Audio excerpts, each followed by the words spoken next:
This is the story of an outcast, a wine that's long been vilified by critics, a local Provençal wine. Until it joined the big leagues. You have to come to California, in my home country, to see the proof. One June afternoon, round the back of a villa in Santa Monica, a friend who's passionate about wine invited us to a garden party among some great company. Hollywood cinema producers, Los Angeles wine importers, real estate agents, editors, everyone had just one rule to follow: to drink rosé. Excuse us? Yeah, you need to meet Francoise. For a French person, it's hard to believe that so much great talent would gather for a rosé-themed event, a wine so disliked by the French elite. For an American, even Dan is surprised by his own success with rosé. About 20 years ago, I wanted to get a bunch of friends together to drink wine and not think about wine, just to enjoy it. So the only way to do that was to pick the one wine category that nobody cared about at that time was rosé. Really? So now, everybody else likes rosé, and we have so many more to choose from. Some of Dan's friends were even happy to let us taste a few gems from their own personal cellars. Oh, shit, dude. That's a fucking unicorn. What is it not? Because a unicorn... How often do you see a unicorn flying around? Yeah, good. So That's our point. Yes. There is one here. This is 2011 Grenache Rosé. So, rosé. A rosé wine considered to be a vintage that will age, we can't believe it either. This one's actually really good. 2010. So the grape is Tibornin. So do you have to be in California to appreciate the third color and shake off French preconceptions? It's true. Back home, very serious critics have, for the first time, included a rosé in the list of the 100 best wines in the world. This wine is from Brad Pitt and Angelina Jolie's vineyard, but it's also a French wine. Is this another Hollywood success story? Well, a couple of movie stars, the biggest movie stars in the world, bought some property in Provence, and they had plenty of room to grow grapes. They connected with one of the top families in Châteauneuf-du-Pape and said, look, we want to do this the right way, tell us what we need to do, and then do it. So they've expanded the program, it's been marketed beautifully, people taste it, they like it, and of course, they don't always buy just Maraval, they'll then try other rosés. Rosé isn't just a Hollywood fad then. Otherwise, how can you explain that around the world, while the consumption and production of all other wines has decreased, rosé consumption and production has continued to increase? More than 25 million hectoliters, the equivalent of 330 million bottles, rain down on the world's wine merchants and supermarkets every year. And guess what? 1 of every 4 bottles comes from France. Ah, yes, indeed. We are the leading producers worldwide, and we're also the leading consumers worldwide. 9 in 10 French people drink rosé, almost 25 bottles a year each. Obviously less than red, but more than white. For such a vilified wine, you have a strange way of hating it. All right, something has clearly changed in the world of rosé. The quality, the taste, the color? Or could it be to do with wine in general? Had the criteria for a good wine changed? Maybe it just needed to change color in order to start revolutionizing our palates.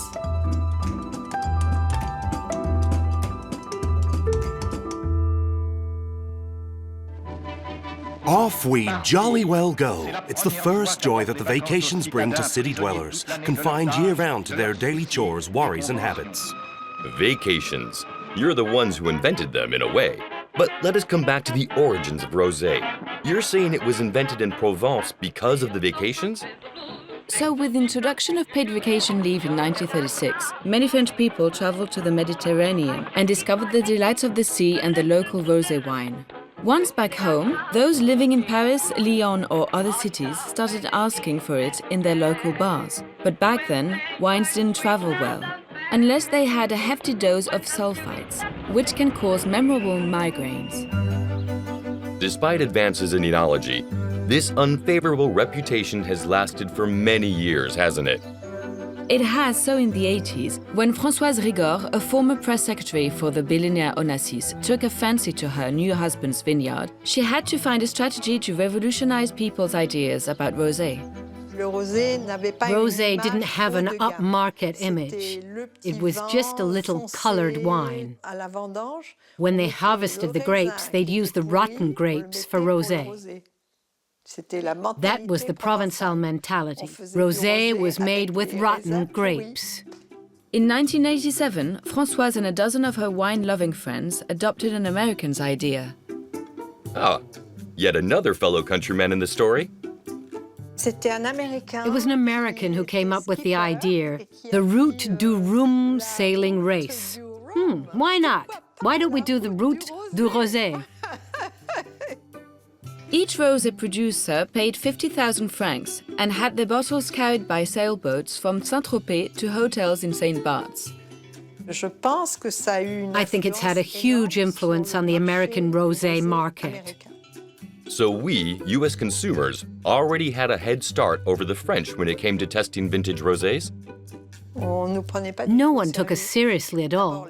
There were and still are certain sommeliers who'd say that rosé isn't even wine.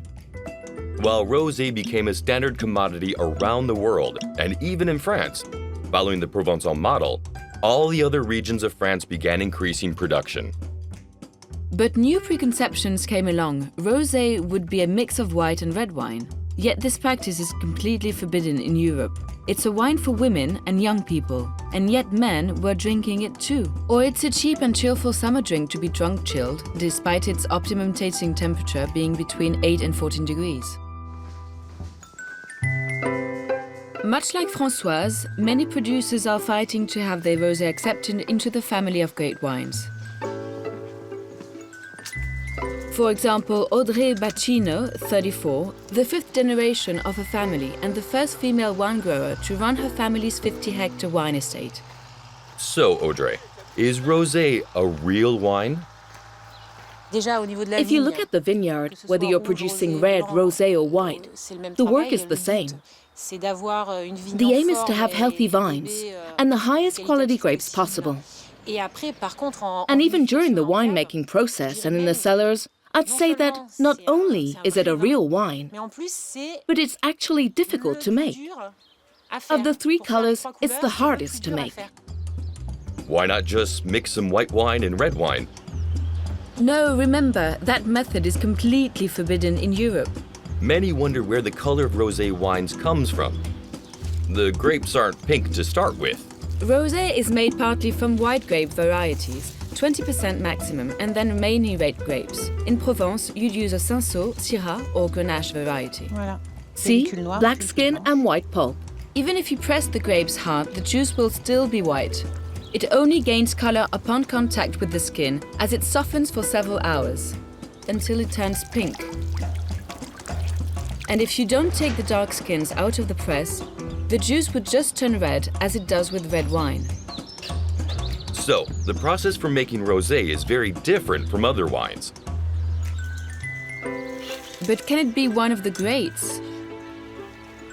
Luc Nivière, a former marine firefighter, took over his family's estate 15 years ago.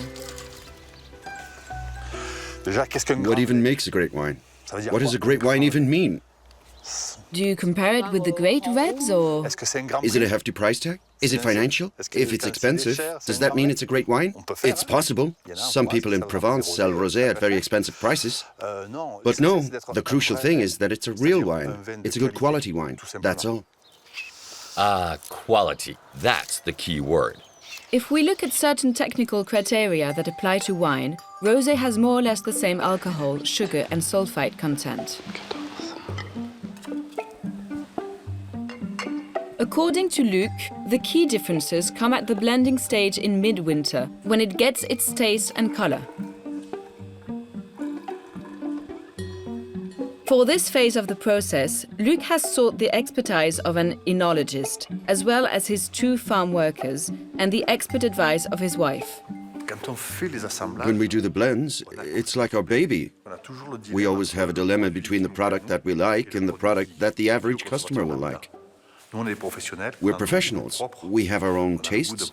We have a professional taste. But the average consumer, whether they're from the Côte d'Azur or Paris, doesn't have the same tastes. They don't have the same climate. And they don't have the same tasting methods or eating habits. So it needs to please everyone. To find the right formula, Luc and his team use grapes that have been fermented in vats, which each correspond to different plots and grape varieties. They take samples, which they test, taste, and mix on a small scale. What was in 2? In number 2, we had 2 from GV87G and 23 from C4. After many equations, and depending on the volumes available, they develop 3 ranges of rosé, from the cheaper to the more expensive. What do you think? There's a slight hint of it needs... Yeah, there's a hint of I don't something. know. Not a lot. There's a slight hint of something. It's quite robust. Yes, but... It's too... But will people like it? Okay, so you don't agree. But you have to make sure you do agree. What we ultimately want is for me to help you choose the most harmonious blend between the two. Right now, I'm leaning a little towards the number 2. But we'll try it again. It's the first impression. You have to stick with your first impression. It's no mean feat trying to guess what the average consumer will like. And guess what color they will choose? Because unlike with red or white wines, rosé producers have to be careful about the color at each stage of the winemaking process. You have grape varieties like Cinsault, which are naturally very light. So it's not just, right, we'll make the wine and see what color it comes out and then fiddle with it to make it lighter. No. The color all depends on which grape variety you're growing. Alban Cacaret, who's been managing his estate since his uncle bought it 15 years ago, always invites Françoise to his blending sessions. Françoise has been producing light-colored rosés for many years. Wines that are now very popular with consumers. So tell me, out of color and taste, which is more important for a rosé? Color doesn't prevail over taste, but it's an element that's important to take into account because it's the first thing you notice about the wine. Whether you like it or not, color's the first aspect you notice, and you can't change that. You have to get the color of the wine right to get the ball rolling. Here, let me try this wine, because I like the look of its color. It's so important in a rosé that, And in red wines, the color is less noticeable. When you buy a bottle of red, the glass is often green, so you can't see the color as well. So the differences are less noticeable. I wanted to check the colors. That's good. It's... Which one's the Chateau? Yeah. But I can see that this one has a more intense color. yes, it's more shiny. It's a slightly bluish pink. It's slightly blue. And after filtration, the Chateau will be really light. It's perfect. Okay. The obsession with using color to make the wine desirable, it does make one wonder. Does the pink color influence the taste? It's a hypothesis being explored by the Rosé Research Center, which has been funded by wine growers. They've had semiologists and sociologists studying these questions. The pink color associated with a rosé wine is a positive in people's minds. It represents two things, a shift and an affection. So in terms of the shift, rosé is slightly on the fringe of the wine world. It has its own special place, slightly separate from the world of red and white. In terms of affection, it's a wine shared among friends and relatives. It's a wine of love. For his current study on different Grenache wines, Gilles Masson is holding a blind testing of two different colors. Oh, one was much darker than the other. Will it affect how much they like it? When a wine is rich in color, you imagine it to be very winey, or that it's very alcoholic or rich. When a wine is very light, you imagine it to be slender, airy, and high. And sometimes that's true, but sometimes it's not. So you really need objectivity in our scientific profession. We have to look at everything independently. So the lightest doesn't necessarily taste better. Exactly. And to objectively assess all the different shades of rosé around the world, researchers have developed a color chart, which ranges from the deep tones typical of the Bordeaux or Loire regions to the lighter you'd find in Provence. From the reddest to the yellowest, basically. But here, we'd say grapefruit or gooseberry. Oh, you French people are funny. You use fruits to describe colors. And you say colors have no flavors? No, the color doesn't change the taste. They're two very different things. But there's always a fruity language associated with these rosé wines, which is nice to use. And that's why we chose the names of fruits to match the colors on the color chart. I'm still skeptical. But let's assume that the color doesn't affect the taste. What makes a rosé taste good? Because you say it's a different type of wine. In Cannes, we've found the perfect chance to ask this question, as it's the World Rosé Competition, which annually brings together more than 70 enologists from 18 different nationalities, there to award 400 medals to more than 1,300 anonymous wines. Lisette, 78, Choukri, 83, me, 76, and Marie-Hélène, 82. Gilles, 63, Zoltan, 83, I put 78. The bitterness and acidity, I got a really unpleasant aftertaste. I found that the sweetness was a bit too dominant to call it a well-balanced wine. I got a slight peanutty taste. Yeah. As tasters, we don't judge the wine in comparison with any other, or what we personally look for in a wine, but rather one that fits a commercially viable profile, a more universal wine. The medal may assure good sales, but does it also assure good taste? The American statistician Robert Hodgson demonstrated that 9 out of 10 judges presented with the same anonymous wine 3 times during the same tasting session. And it's a serious study that's been repeated for 10 years. Scientists may well question the reliability of a judge's opinion, but it won't change anything. A wine awarded a medal will always sell more than one without, and that applies around the world. But there are often results that may seem surprising, like those of the last range tasted. Right, so what do you say? I give up. You give up? Yes? Their pale colors would indicate that they might come from near the Mediterranean. Corsica? Corsica? I don't know if it's from somewhere quite that sunny, because in terms of taste, there's a few things missing. It was deceiving? It was... We were a bit thrown off by the colors. Too The pale? colors are very, very pale. Very, very pale. No, I give up. So, have you awarded lots of medals? What have you gone for? 2 medals? That's not very generous. Well, you all guessed the same region. Probably. Yes, all from the same region. They were all from the Provence hillsides. Does it mean that the rosés from Provence lost their taste by focusing too much on the color? To find out, we need to speak to a food expert. But which sommelier in France will take rosé seriously? With everything we're dealing with. Franck Thomas is a rare gem. Ah, yes, you have to think about that. The best sommelier in Europe is from Antibes. And what's the estate's philosophy? And he'd love to quash the preconceptions surrounding rosé, the perfect accompaniment to a barbecue or aperitif. For me, rosé has earned its stripes. It's a wine, too. It's a great wine in the food world. I have a wonderful memory of eating a papillon roquefort sandwich with a Bondol rosé. It was a few years old. Who'd have thought I'd enjoy a Bondol rosé so much? It was absolutely perfect. So you can drink rosé with cheese. Rosé and cheese? This Franck guy seems rather iconoclastic.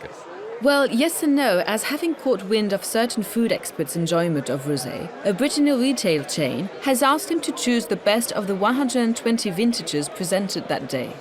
When you make a wine, what's your thinking behind it? Well, the idea is for the wine to reflect the land, for it to be an expression of the land. It should be a wine with a personality, really. This is our local wine. It's Oluni with Cinsault grapes. It's a bit more body, a bit more spice.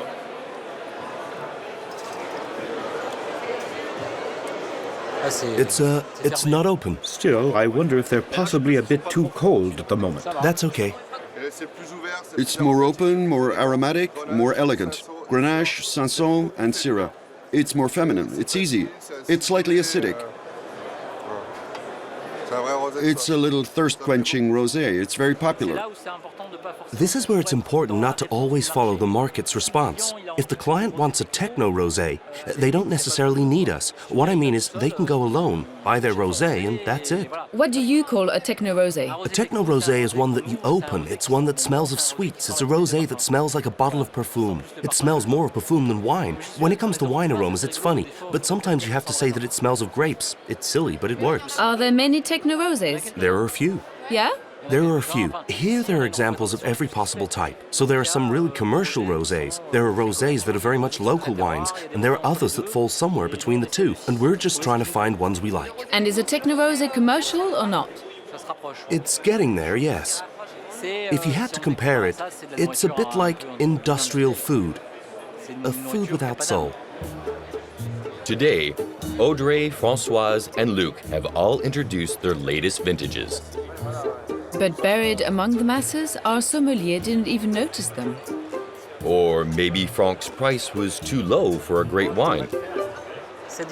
How much would this be wholesale, ma'am? And you are? A wine merchant. For classified PDO bottles, €4.60. Rosé are €5.50. The Brittany company has asked Franck to choose wines that can be sold for less than €10 in their shop. And is it possible to get a great wine for a small price, Mr. Sommelier? You can get great wines for €5, €25, or €50. For me, the price of a wine has no relation. Well, the quality of wine has no bearing on its price. It's the notion of your immediate emotion. And you always refer to this notion when you talk about a great wine. A great wine for me isn't necessarily... Many experts say that a great wine should be a classified vintage. It's about prestige, price, notoriety, and rarity. But I think a great wine is when I open a bottle, taste it, smell it, and it excites me. And ultimately, there are huge numbers of consumers or wine lovers who don't have the technical wine knowledge. When they drink wine, they get enjoyment out of it and feel real emotions. For me, that's the definition of a great wine. Rosé may now be considered a great wine within Provence, but this new appetite for it comes at a price, that of the land. These last 5 years, Audrey Bacchino, who bought a few hectares to expand her family property, has seen some big names move in. Bordeaux winemakers like Bernard Magret with his 41 estates worldwide, the Castel brothers and their 600 million bottles, Gérard Bertrand from the Languedoc. And many others too. We had Brad Pitt, so there were people coming from other countries, other cultures. And then there are champagne growers too, who are really close actually. There are champagne producers who, in addition to their vineyards in Champagne, have decided to develop vineyards here in Provence too. I reckon in 10 years' time, the price of the biggest winemaking properties will have increased tenfold. It's certainly true that nowadays, with young farmers moving in, there are many of us working the land, so it's complicated. I was fortunate because my ancestors had developed the estate enough beforehand, but I have peers who only have a few hectares, and they can't really start a winery. They'd like to expand, but up against huge investors, they don't just struggle, it's literally impossible for them. The Rosé revolution has pushed Audrey into a new era, that of the commercial war. And she has to fight hard on a global scale now. You may be surprised, but the biggest international wine exhibition takes place in Germany. Agents, buyers, distributors, importers, Rosé has become their greatest hope. It's one of the rare items on the rise in terms of global consumption, plus 20% in 10 years, and plus 50% last year alone in the United States. Even the biggest Chinese retailer gave it a go just 2 years ago, seeking advice from an Austrian enologist. Do the Chinese drink rosé too? No, not yet. But what's interesting about good wines, and we know this through market studies, is that women, especially young women, are drinking more and more white and rosé wines. So, okay, in China, 90% drink red, but there'll most certainly be a rosé boom over there in the next 2 years, because it goes down really well for any occasion. You don't have to be an expert to appreciate it. And also, it's quite chic to drink rosé, right? So will Audrey soon have Chinese clients? As it stands, Germany remains one of the biggest importers of Provençal Rosé after the US. This is the first time Audrey has visited Dusseldorf, so she's called upon an agent. Syrah Cinsault Grenache, equally proportioned. Very nice. Very nice. Yeah. Well balanced. Good to drink. You can drink it. So Imagine in summer, it's fantastic. Summer, patios, aperitifs. Preconceptions of rosé seem to be good for business here. This wine will work well at an international level because it's a dry wine. And that's what consumers want, dry wines. But at the same time, it needs to be well-rounded and pleasant. And that's very much the case with this wine. What is the price for the final consumer in France for these wines? 15, around 15. This one. And this? This one is around 10. In Germany, the market for rosé from 10 up, it's not so easy. I think you know that. And so I think the developing is there, but we need some more time to explain. But it's hard to sell a rosé for the wine shops with 12, 15 euros. It's not so easy. Audrey has a dilemma. The price of her rosé has been deemed too high for exportation. So should she look elsewhere? Maybe she'll have more luck in my country. Because in the US, there are some legends who manage to sell bottles for more than the equivalent of 20 euros each. Audrey has heard stories about a star from Provence based in the States. It's not Angelina Jolie or Brad Pitt, but Sacha Lichine, originally from Bordeaux, who converted to rosé and sold his first 25 million bottle batch of wine in the States. Do you have another glass? Do you have another glass, Tom? So, the difference is that it's between 30 to 50 years old. That's whispering. That's the most classic wine made in Provence. It's very different. It's a bit different. They're actually 4 completely different wines at 4 completely different prices. Sacha Lichine dares to sell the most prestigious of his wines as high as $100 per bottle. Oh, well, the price we set hasn't changed since the beginning. The price has always been set. Nowadays, we make more than 25 to 30,000 bottles. More or less, all of them get sold. It's a very sought-after product. We received 20/20 rating from English critics recently, which have never been given to a rosé before. And 20/20, I've never even had that at school, so it was the first time I'd had a 20/20. I was very happy. Mr. Lichine is thus the creator of the world's most expensive rosé. As a well-acquainted expert, he was wise enough to ask for advice from the most influential sommeliers. Gérard Marjan from the Ducasse restaurants, who's the leading sommelier in Paris, when he started tasting it, he looked at me and he said that it should be sold like one of the great whites.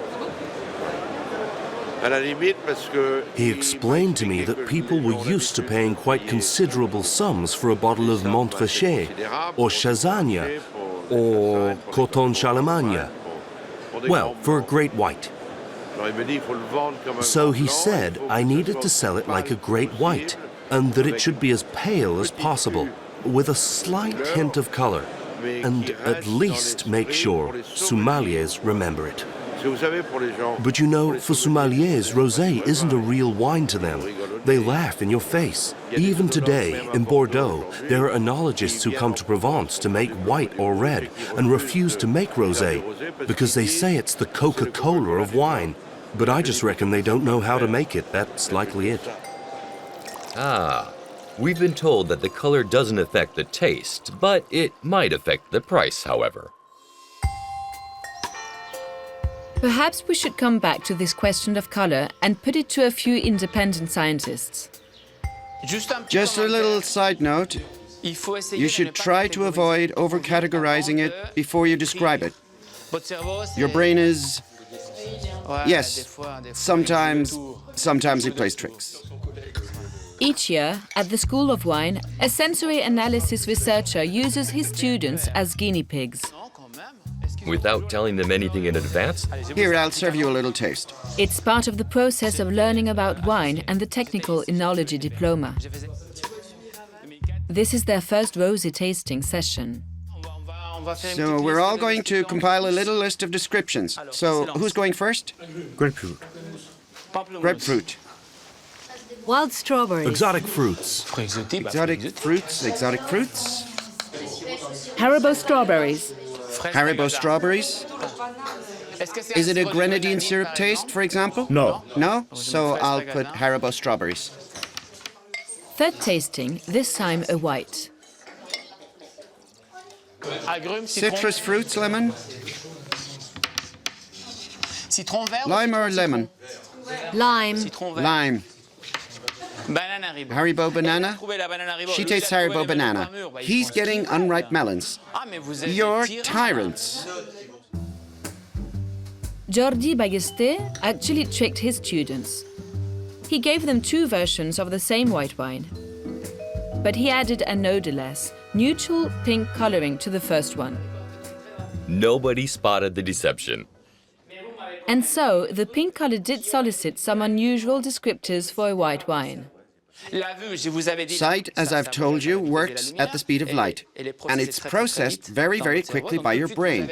So immediately, you're inclined to look for a certain type of descriptor for your wine.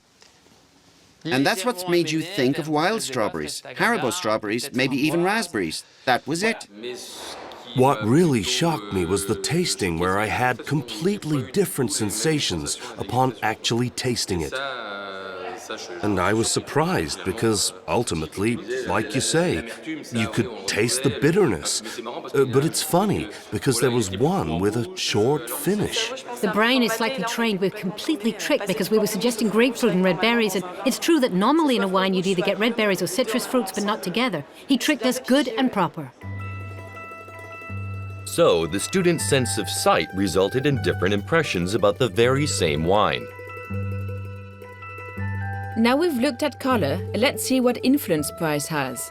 We've done this with chocolate, right? We've done this with water. We've done this with chocolate milkshakes, these kind of things. So it's just a general intuition that we have that higher price means higher quality. Thus, we have expectations. Oh my God, this must taste really amazing if it's $90. $90. That's almost the same price as a Sachs-Lichine Rosé. During her latest experiment in California, Ilke Plasman, a neuromarketing expert, got some tasters to try out different wines. Using a scanner, she was able to see what happened inside someone's brain when they were told the price.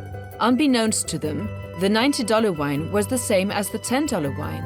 We find that this region here, called the medial orbitofrontal cortex, is more active when the same wine is offered for $90 versus $10. So why do people report that they like the $90 wine more than the $10 wine? Well, it's because they feel they like the wine more when it's more expensive, because the brain regions involved in encoding the taste pleasantness is telling them, well, this is better stuff. Wait, sorry. That means... that Sachs-Lichine's $90 wine might be no good. But the price makes it nice? Well, no. A colleague in San Diego has repeated the study using wines from the same grape, but of very different qualities. Then she looked at what's actually happening for this really bad wine. And then she finds that then putting a high price tag on the wine really has the opposite effect, right? So when consumers start feeling cheated, then they say, oh my God, this is really, really not great. Right? So that means that you have to deliver on quality, but within a certain range of qualities, then the price tag can make a difference on your consumer satisfaction or not. Right? And it's a good thing for consumers, because otherwise this would, mean like I can just, produce a shitty product and then put a high price tag on it and make a lot of money with it. So that's not how it works. As an American, I am reassured. My country's favorite expensive rosés ought to provide a certain quality after all. As a French person, if you told me I could sell rosé at $100 a pop, like a great vintage, I'd never have believed you. But now that's all I can do. It's time to visit California, back in my country. We need to meet Jeff, a former wine critic. He's now opened his own winery in central Berkeley. He's a big name in the rosé world. I'm the former king of rosé. Ah, it's you. Yes, that's me. Not anymore, but it was me. And now I'm tasting my Zinfandel Red. But I also make rosé with Zinfandel here in California. In 2000, Jeff was the first U.S. producer to specialize in rosé. The reason he speaks such good French is because, working as a critic here, he was a musician in Monaco and a big fan of rosé wines from Provence. I wanted to replicate it, make something very special but pink, rosé. So I did that for 8 years, and each year more and more people were starting to make rosé. So to begin with, it was good because it was just me. But after a while, there was so much competition that I eventually had to stop. Did you start too early? Possibly, but that's the problem when you're a genius. So, Jeff, how do you make your rosé here? It's very simple. We load the grapes over the top. They start to fall in. When they fill up to about here, I have a screen inside the tank. I open the valve, the juice escapes. We have a tube attached to this, or a hose attached to this. It comes right out, and we go right into the barrels. We fill up, I don't know, 2, 3, 4, 5 from one tank. It's about maybe 5% or 10% of the volume goes to rosé. And then about 2, 3, 4 weeks later, it's done. Ah, you Americans make everything seem so easy with your saignée rosé. But saignée rosé is an old technique that's still used in certain regions of France, like Bordeaux. Ah, okay. But this rosé looks more fruity, less minerally, and redder than the light pinks of Provence. The French seem to think that light-colored rosés are better than a little darker color. This is also absolutely ridiculous, okay? You don't drink color. Are you listening, French people? You don't drink color. What you drink is flavor, aroma, and that's what you need to focus on. Not bitter at all, Jeff vows to challenge our preconceptions. He's taking us to visit some vineyards in the Napa Valley. Some big names have established themselves here to compete with the best European wines and have become veritable empires, like the famous Robert Mondavi or the film director Francis Ford Coppola. There's also the Trinchero dynasty, where Roger will be taking us around the vineyard that he's just bought. This area here and all the way wrapping around the winery is what we call our Mario's vineyard. It's named after my father. And then we have a BRV, which stands for Bob, Roger, Vera. That's my generation. The Trinchero family is actually the 4th wealthiest winemaker in the United States, which they achieved through their rosé. It all started by chance with a bit of saignée juice from a red Zinfandel grape that had been left in a corner. In '75, we had a stuck fermentation, which left the rosé with about 2% residual sugar.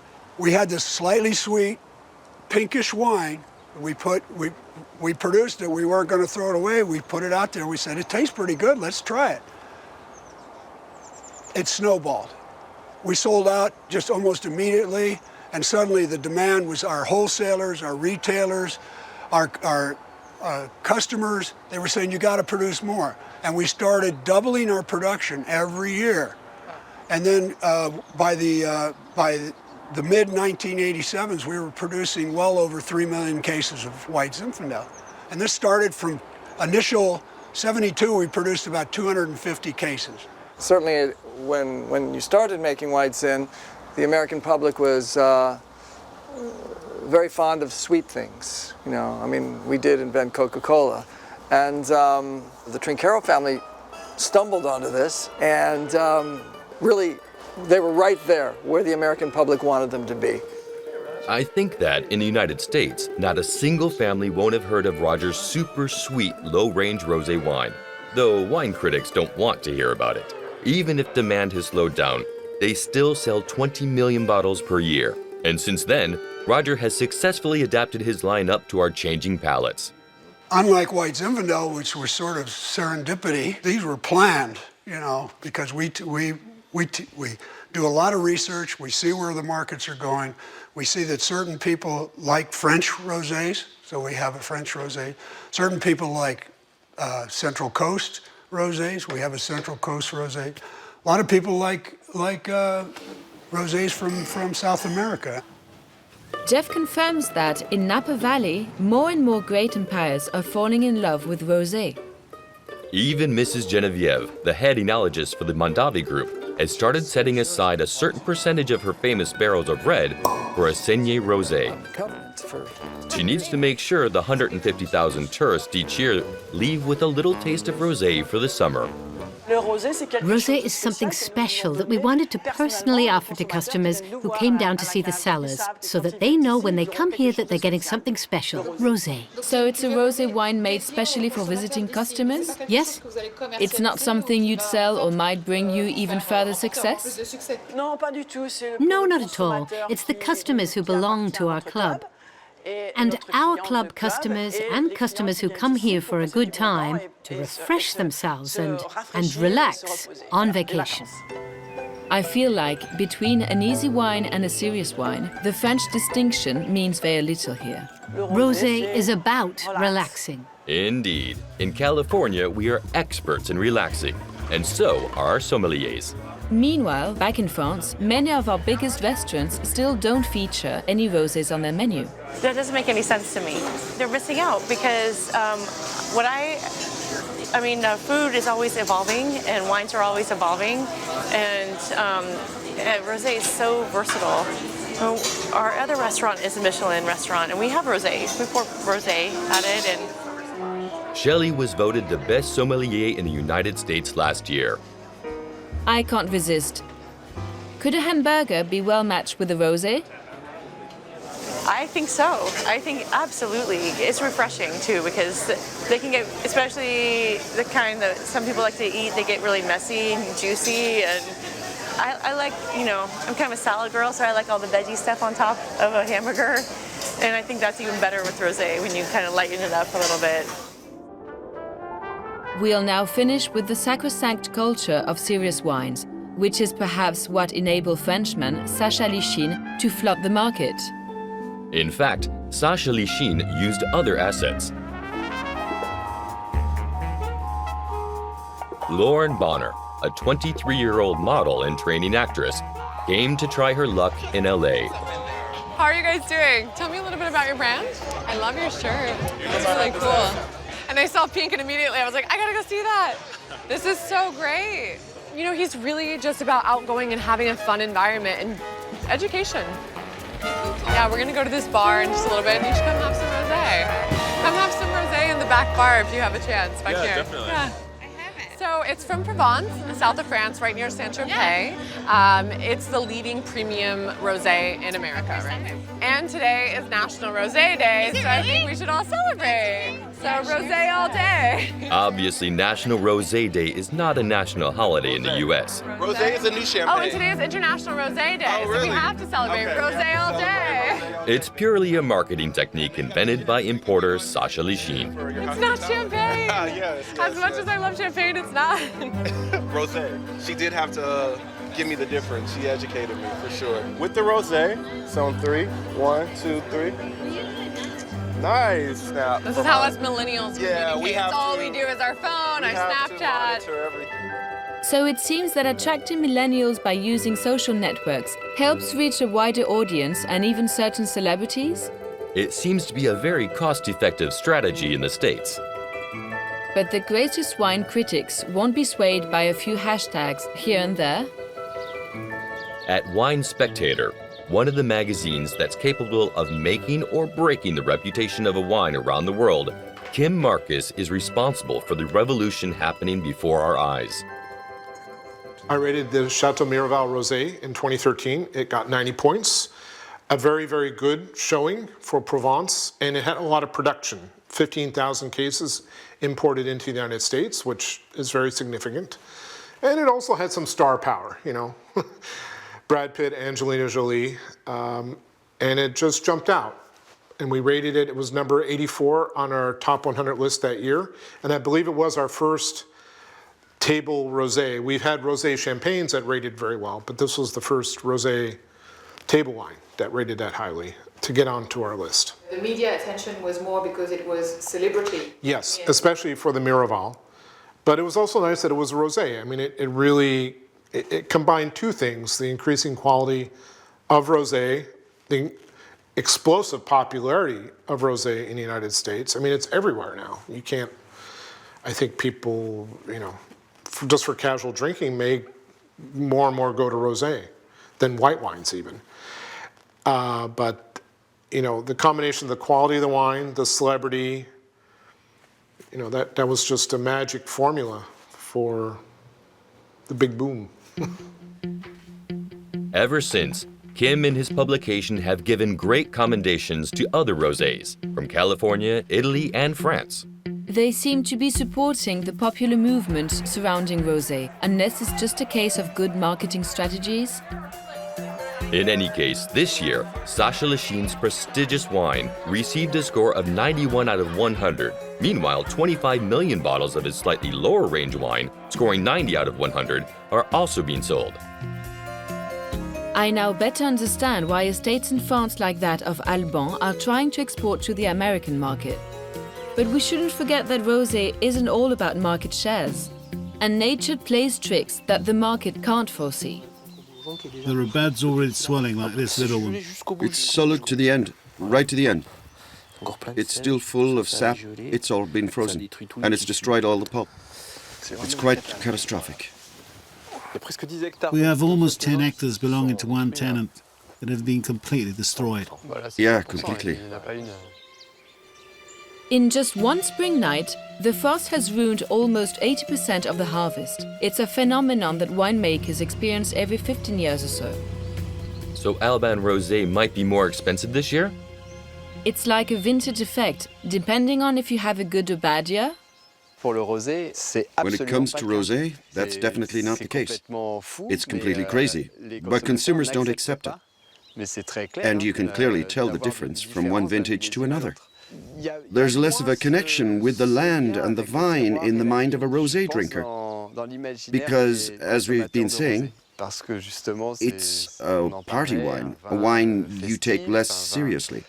But this is where it comes from. It's a real wine after all.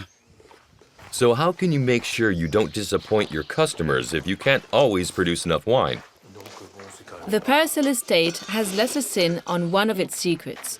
They have trade batches, which are wines that they blend partly from grapes or juices that are vinified on other estates. That's 280 hectares worth. Is that enough to quench the thirst of both the new rosé fans and those more well-versed? 37,000 bottles. We have trade wines called #Lou, for example, or Templars Reserve, which have nothing to do with the Parasol Commanderie or Chateau de Parasol, but we're the ones who produce them. So do they go to mass retailers? Many do, yes, mainly mass retailers. But they're a lot cheaper, right? They're often much cheaper. They're much cheaper. Everyone wants rosé. And you need to produce less expensive rosés for beaches and mass retailers. That's the way it is. It's this progression that works well. In Provence, Paracel obviously aren't the only ones to produce trade batches. The cooperatives do it, as do the big names like Miraval. Brad Pitt and Angelina Jolie's estate. Or Château d'Esclans. Sacha Lachin's estate. Luc, our independent wine grower, has managed to find a place in his region's supermarket, among the great estates or great traders. Easter weekend was a success. They even asked him for extra stock. Sorry, I can't put on a show. No. No, but it's the wine grower they want to see. I wouldn't know how. I know how to make wine, but I can't sell it. I can't do everything. You just need to get them to taste it, then they'll buy it. Is a small wine grower's wine, like Luke's, better quality than a trade wine? According to the sales manager, it's not necessarily a question of quality, but rather philosophy. In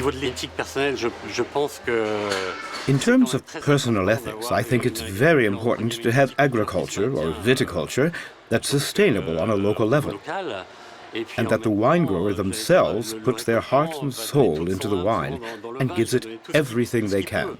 So anyone who's partial to philosophy or personal ethics should pay close attention to the R for wine grower and N for wine blended. Beside who actually made the wine, buyers may be attracted to other criteria, such as the wine's metals, color, or bottle. You get very attractive packaging like this one, for example, or the square bottle. Why square bottle? Because it's a bit like a perfume bottle. Is that also true of red wines, or is it a rosé thing? It's more a rosé thing. Oh, really? Much, much more so, yes. Why? Because, as I see it, with a red you'll know the name, so you'll gravitate to a red with a certain name, a Bordeaux, for example, whereas rosés don't really have big names. It's more about color, your perceptions and the look of the bottle. Yes, it's a whole mix of things. So in terms of reputations and big prices, rosé wine still had some aces up its sleeve. Unless the same applies to the world of wine in general. This year, it was our English cousins who at a wine contest rated a rosé from Provence, priced under €7, as one of the best wines in the world. Evidently, in this new world of rosé, anyone can try their luck. At every harvest, one will always wonder, this next vintage rosé? How will it taste? What color will it be? How much will it cost? What reputation will it have? And frankly, the aim isn't the color. The aim is to make a good wine. Still a bit acidic. It's a good start. We'll see how it... It'll be pale. It'll be a nice color. It'll be a lovely color. It'll be a lovely color.